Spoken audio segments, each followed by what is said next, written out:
कि एसएससी के एग्ज़ाम के लिए हमारा सेंटर बुक किया जाता है। उनके पैरामीटर के अनुसार हमारे केंद्र पे 30-30, 35-35 लाख रुपए खर्च करवाया जाता है और एग्ज़ाम को मूव करवा के एक व्यक्ति विशेष आशीष मित्तल की कंपनी इनोवेटिव व्यू को दे दी जाती है। उसी नोएडा वाले आदर्श परीक्षा केंद्र से देखिए पकड़े गए हैं।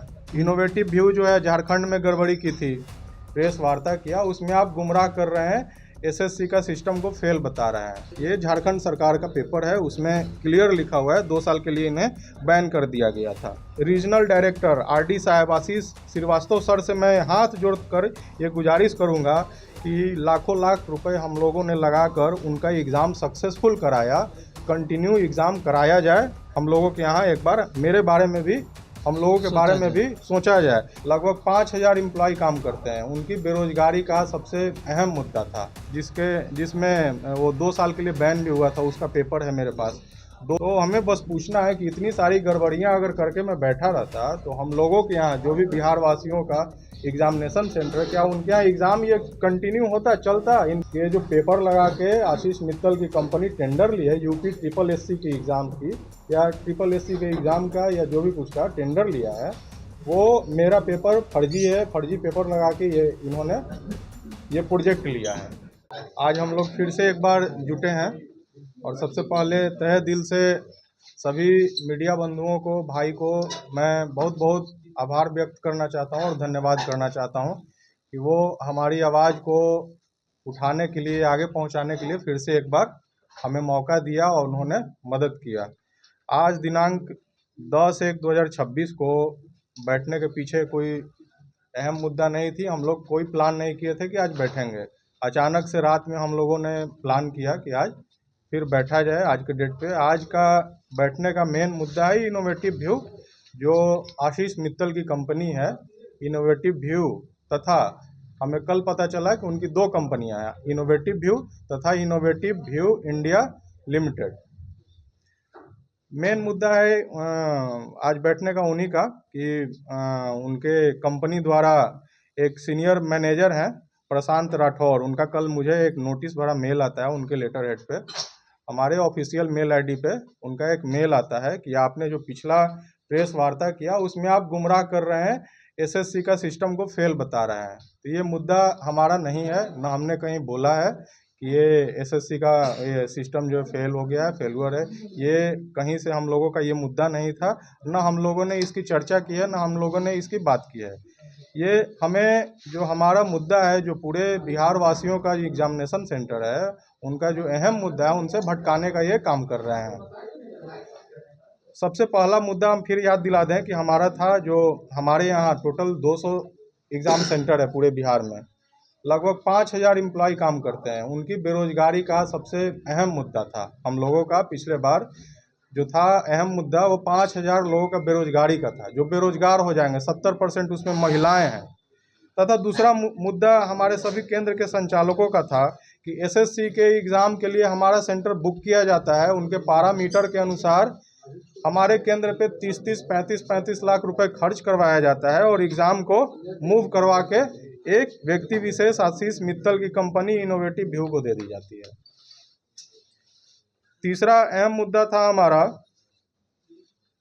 कि जब हम इतने कम रेट में, कम दर में परीक्षा करा रहे थे, जैसा कि पिछला बार मैंने बोला था कि 115 रुपये में हम लोग परीक्षा करा रहे थे, तो जब इतने कम दर में हम लोग परीक्षा करा रहे थे और हमारा एग्रीमेंट था जुलाई 2025 से लेके 31 मार्च 2026 तक, तो बीच में मूव कराने की क्या ज़रूरत पड़ी? अचानक से हम लोगों के यहाँ से एग्ज़ाम को मूव करके आदर्श परीक्षा केंद्र और बापू परीक्षा केंद्र बनाने की क्या आवश्यकता पड़ी, जब हमारा ऑलरेडी एग्रीमेंट था 31 मार्च तक का? मेरा सवाल एडीक्यूटी तथा बेंसिस्को से भी है, अगर हमारे यहाँ लंबे समय तक एग्ज़ाम नहीं कराना था, केवल 2-3 महीने कुछ एग्ज़ाम कराने थे, 2-3 एग्ज़ाम कराने थे, तो इतना मोटा रकम खर्च क्यों करवाया?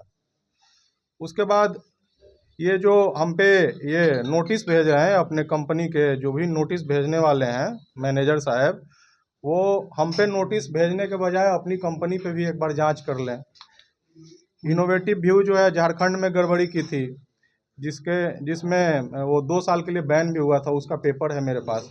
2 साल के लिए इनको दंत चिकित्सा का प्रोजेक्ट लिए थे ये, उसमें गड़बड़ियाँ हुई थी, जिसमें 2 साल के लिए इन्हें बैन किया गया था। ये 2025 का मामला है। इसका भी है कि ये हमारा मामला, ये मेरे तरफ से बोले जाने वाला ये नहीं है, मुद्दा नहीं है। ये झारखंड सरकार का पेपर है, उसमें क्लियर लिखा हुआ है 2 साल के लिए इन्हें बैन कर दिया गया था। उसके बाद इनको तमिलनाडु में भी बैन किया गया है, 5 साल के लिए डिवार्ड किया गया है। डीओटी के तहत 5 साल के लिए इनको डिवार्ड किया गया है। इनको टेक्निकल रिजेक्ट भी किया गया है। इस पेपर में साफ साफ लिखा है, इनोवेटिव व्यू को टेक्निकली रिजेक्ट करने के बाद डीओटी ने 5 साल के लिए इन्हें बैन किया, डिवार्ड किया है। तमिलनाडु टेंडर का ये पेपर है, ये पेपर कह रहा है, मैं नहीं कह रहा हूँ, ये पेपर बोल रहा है, इनका जो भी पेपर है। उसके बाद अभी जो हम लोगों ने इतना बढ़िया से दिल्ली पुलिस का हाल ही में सक्सेसफुल एग्ज़ाम कराया, जो कुछ दिन पहले ख़त्म हुआ है 6 तारीख को। यही एग्ज़ाम जब टीसीएस करा रही थी तो इनके नोएडा वाले सेंटर, आदर्श परीक्षा केंद्र जो नोएडा में स्थित है, वहाँ भी ये पिछले साल एग्ज़ाम चल रहा था। उसमें लगभग 17 स्टाफ इनके जेल गए थे। एक मोहित नाम का इनका स्टाफ था, सेंटर मैनेजर था, और इनका सेंटर ये प्रभार जो उठाए हुए था, इसमें मोहित था। इसने भारी मात्रा में गड़बड़ी किया था काफ़ी बच्चों के साथ। यही सेम एग्ज़ाम में जो अभी हम लोगों ने करा रखा है, जो कराया है दिल्ली पुलिस का, उसी में भारी गड़बड़ी किया और वो जेल भी गया था। टोटल 17 स्टाफ जेल गए थे। नोएडा थाना में इनके पास इनका एफआईआर भी है। और जो अभी एडीक्यूटी एग्ज़ाम करा रही है एसएससी की, जिसके लिए हम लोगों लड़ाई लड़ रहे हैं, जो हमारे यहाँ से मूव कर लिया गया है, इसी एग्ज़ाम में सीजीएल का एग्ज़ाम हुआ था कुछ महीना पहले, उसमें भी ये गड़बड़ी करते हुए उसी नोएडा वाले आदर्श परीक्षा केंद्र से देखिए पकड़े गए हैं। वहाँ का भी ये प्रूफ है, पेपर में आप ही मीडिया बंधुओं से हमें पता चलता है। उसमें भी वहाँ भी गड़बड़ी कर रहे हैं, गड़बड़ियाँ हो रही है इनके यहाँ, और एग्ज़ाम मूव किया जा रहा है हम लोगों के सेंटर से। चौथा ये क्या था, ये 5वां इनका पड़ती है ये यूपी आयकर विभाग का ये पेपर है। देखिए आयकर विभाग का ये है, यूपी SSSC का एग्ज़ाम लिए थे ये, अब उस टेंडर में ये भागीदार बने थे। इसमें इन्होंने गड़बड़ी की है। टेंडर डाले थे कोई और नाम से और पेमेंट लेते हैं किसी और कंपनी के नाम पे।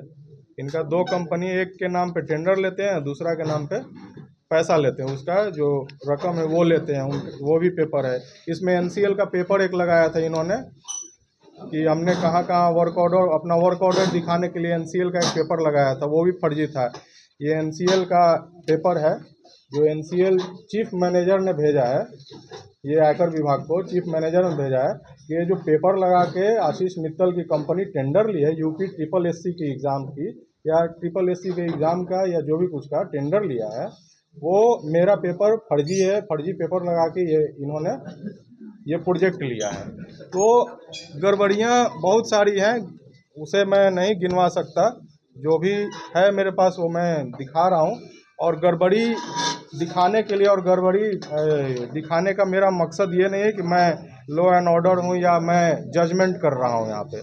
मेरा बस कहना एसएससी और एडीक्यूटी से यही है कि क्या हम इतना सारा गड़बड़ियाँ करके बैठे होते तो हमें क्या प्रोजेक्ट दिया जाता, हमारे यहाँ एग्ज़ाम कराया जाता। हमारे यहाँ छोटी छोटी गलतियों को लेकर सेंटर को ब्लैकलिस्ट कर दिया जाता है।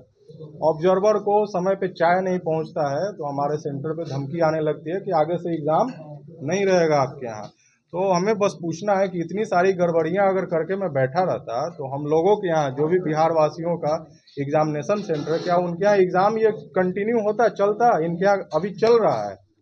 आज भी बापू परीक्षा केंद्र में, नोएडा में, बिहार में एग्ज़ाम चल रहा है। जहाँ जहाँ है आदर्श परीक्षा केंद्र, जहाँ जहाँ है, नोएडा स्थित है, बिहार में है, वहाँ वहाँ ये एग्ज़ाम चल रहा है। एसएससी का एग्ज़ाम चल रहा है। ये इतनी गड़बड़ियाँ करने के बावजूद भी इनको एग्ज़ाम मिल रहा है। मुद्दा ये भी है कि हम लोगों ने स्टाफ, जो महिला स्टाफ अधिकांश, मेरे यहाँ 70% महिला स्टाफ है, और हमने उसको सैलरी बेसिस पर रख लिया है। हम लोग सैलरी कहाँ से देंगे? मार्च तक उसको सैलरी बेसिस पर रखे हैं हम लोग। बेरोजगार हो जाएंगे, बेरोजगार हो जाएंगे। टोटल सेंटर वाले बेरोजगार हो जाएंगे। उसके बाद हमें ये सबसे पहले मैं अपने राज्य के सभी बड़े अधिकारी से ये आग्रह करूंगा कि जिस तरीके से हमें हमारी सेंटर की जांच की जाती है, इनकी भी जांच की जाए। उसके बाद ही आदर्श परीक्षा केंद्र और बापू परीक्षा केंद्र के मैनेजमेंट में इनको शामिल किया जाए। साथ ही मैं एसएससी चेयरमैन से भी आग्रह करूंगा कि जिस तरीके से हमारी केंद्र की जांच करने के बाद ही चयन किया जाता है। सबसे पहले मैं अपने राज्य के सभी बड़े अधिकारी से ये आग्रह करूंगा कि जिस तरीके से हमें हमारी सेंटर की जांच की जाती है, इनकी भी जांच की जाए। उसके बाद ही आदर्श परीक्षा केंद्र और बापू परीक्षा केंद्र के मैनेजमेंट में इनको शामिल किया जाए। साथ ही मैं एसएससी चेयरमैन से भी आग्रह करूंगा कि जिस तरीके से हमारी केंद्र की जांच करने के बाद ही चयन किया जाता है, उसी तरह से इनोवेटिव व्यू की भी जांच की जाए, आशीष मित्तल की भी कंपनी की जांच की जाए, तभी उनके यहाँ एग्ज़ाम कराया जाए। तथा मैं अपने रीजनल डायरेक्टर आरडी साहब आशीष श्रीवास्तव सर से मैं हाथ जोड़कर ये गुजारिश करूंगा कि लाखों लाख रुपए हम लोगों ने लगाकर उनका एग्ज़ाम सक्सेसफुल कराया, कंटिन्यू एग्ज़ाम कराया जाए। हम लोगों के यहाँ एक बार मेरे बारे में भी, हम लोगों के बारे में भी सोचा जाए।